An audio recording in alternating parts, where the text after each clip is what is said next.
How to turn on two-factor authentication on your Instagram account. Today guys, I will show you how to do this. Just follow the video until the end. You go first and you open your Instagram. After this, when your Instagram is open, as you see home, you go down and you open your profile.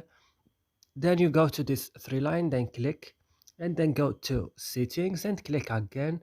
Then guys, go to security and click, and go to two-factor authentication and click again, and then go to get started, and then click like you have to turn on all these options like that. For example, text this. For example, I wanna just WhatsApp, I turn on this like that, and then I go next, and then as you see they sent me a code, and then I will